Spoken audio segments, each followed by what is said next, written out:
UTV ನ್ಯೂಸ್ಗೆ ಸ್ವಾಗತ. ನಾನು ಆಶಾ. ಸಂಸ್ಥೆ ಚಳವಳಿಯನ್ನ ಇವತ್ತ ರಾಜ್ಯ ಸರ್ಕಾರಕ್ಕೆ ಹಲವಾರು ಬೇಡಿಕೆಗಳನ್ನ ಬ್ಯಾಕ್ಲಾಗ್ ಹುದ್ದೆಗಳನ್ನು ತುಂಬಬೇಕನ್ನುವಂಥದ್ದು ಮತ್ತು ಗ್ಯಾರಂಟಿ ಯೋಜನೆಯಲ್ಲಿ ಸರ್ಕಾರ SCPT ದುಡ್ಡನ್ನ ಇವತ್ತು ತಮ್ಮ ಇದಕ್ಕಾಗಿ ವಾಪಸ್ ಕೊಡಬೇಕು, ಅದು ದಲಿತರ ಅಭಿವೃದ್ಧಿ ಹಿತಕ್ಕೋಸ್ಕರ ಇರಬೇಕು ಅನ್ನುವಂತ ಹಲವಾರು ಬೇಡಿಕೆಗಳನ್ನ ಇವತ್ತು ನಾವು ರಾಜ್ಯ ಸರ್ಕಾರಕ್ಕೆ ಜಿಲ್ಲಾಧಿಕಾರಿಗಳ ಮುಖಾಂತರ ಮುಖ್ಯಮಂತ್ರಿಗಳಿಗೆ ಮನವಿ ಮಾಡಿಕೊಟ್ಟಿದ್ದೀವಿ, ಆಗ್ರಹಿಸ್ತಿದ್ದೀವಿ. ಈ ಹೋರಾಟವನ್ನ ಹಲವಾರು ಸಮಸ್ಯೆಗಳು ಇವತ್ತು ರಾಜ್ಯ ಸರ್ಕಾರ ಸಮಾಜಕ್ಕೆ ನ್ಯಾಯ ಕೊಡ್ತೀನಿ ಅಂತ ಹೇಳಿ ಸಂಪೂರ್ಣವಾಗಿ ವಿಫಲ ಆಗಿ ಇವತ್ತು ದಲಿತರ ಮೇಲೆ ಹೊಟ್ಟಿನ ಮೇಲೆ ಕಾಲು ಕೊಟ್ಟಿದೆ. ಇವತ್ತು ನಾಗರದಿನ್ನಿ ಅನ್ನುವಂತ ಹಳ್ಳಿಯಲ್ಲಿ ಬಸವನ ಬಾಗೇವಾಡಿ ತಾಲೂಕು ಕೋಲಾರ ಜಿಲ್ಲೆಯಲ್ಲಿ ದಲಿತರ 72 ಎಕರೆ ಜಮೀನನ್ನ ಭೂ ಮಾಲೀಕರು ಕಬಳಿಸಿದ್ರೆ ಆ ಹೋರಾಟವನ್ನ ಇವತ್ತು ನಾವು ಬಿಡುವುದಿಲ್ಲ, ಆ ನ್ಯಾಯ ಪಡಿತೀವಿ ಅನ್ನುವಂತ ಮಾತನ್ನು ದೊಡ್ಡ ಜಲ್ಲಿ ಆದ್ರೂ ನ್ಯಾಯ ಪಡಿತೀವಿ ಅನ್ನುವಂತ ಮಾತನ್ನು ಸ್ಪಷ್ಟವಾಗಿ ಹೇಳ್ತಾ ಇದ್ದೀವಿ. ಇವತ್ತು ನಮ್ಮ ಹೆಸರು ರಮೇಶ್ ಸಂಸಂಗಿ, ರಾಜ್ಯ ದಲಿತ ಇವತ್ತೇನು ಕೇಂದ್ರ ಸರ್ಕಾರದಲ್ಲಿ ದಾಖಲಾತಿ ಹುದ್ದೆಗಳು SC/ST ಮತ್ತು OBCಗಳಿಗೆ ಸಂಬಂಧಪಟ್ಟಾಗೆ ಸುಮಾರು 5 ಲಕ್ಷಕ್ಕೂ ಮೇಲ್ಪಟ್ಟು ಹುದ್ದೆಗಳು ಬಾಕಿ ಇದ್ದಾವೆ. ಅದನ್ನು ತುಂಬತಕ್ಕಂಥ ಕೆಲಸ ಕೇಂದ್ರ ಸರ್ಕಾರ ಮಾಡಬೇಕು ಮತ್ತು ರಾಜ್ಯ ಸರ್ಕಾರದ ಮೇಲೆ ನಮ್ಮ ಮನವಿ ಇದೆ.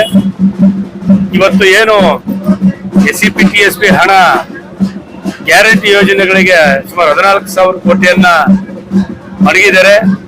ಅದನ್ನು ಹಿಂಪಡೆಯೋದ್ರ ಮೂಲಕ ಪರಿಶಿಷ್ಟ ಜಾತಿ ಮತ್ತು ಪರಿಶಿಷ್ಟ ವರ್ಗಗಳ ಅಭಿವೃದ್ಧಿಗೆ ಮೀಸಲು ಮಾತ್ರ ಕೊಡಬೇಕು ಈ ಹಣವನ್ನಂತ ನಾವು ಒತ್ತಾಯ ಮಾಡೋದ್ರ ಮೂಲಕ ಇವತ್ತು ಏನು ನಾಗಲಿದಿನ್ನೆ ಅಂತ ಗ್ರಾಮದಲ್ಲಿ ಸುಮಾರು 75 ಎಕರೆ ಭೂಮಿ ಇವತ್ತು ಅಲ್ಲಿರ್ತಕ್ಕಂಥ ಪರಿಶಿಷ್ಟ ಜಾತಿಯ ಜನಾಂಗದವರ ಭೂಮಿಯನ್ನ ಏನು ಹೆಚ್ಚುವರಿ ಭೂಮಿಯನ್ನ ಸರ್ಕಾರಕ್ಕೆ ಮತ್ತು ನ್ಯಾಯಾಲಯಕ್ಕೆ ತಪ್ಪು ಮಾಹಿತಿಯನ್ನು ಕೊಡೋದ್ರ ಮೂಲಕ ಇವತ್ತು ಆ ಭೂಮಿಯನ್ನ ಕಬ್ಜಾ ಮಾಡ್ಲಿಕ್ಕೆ ಹೊರಟಿದ್ದಾರೆ.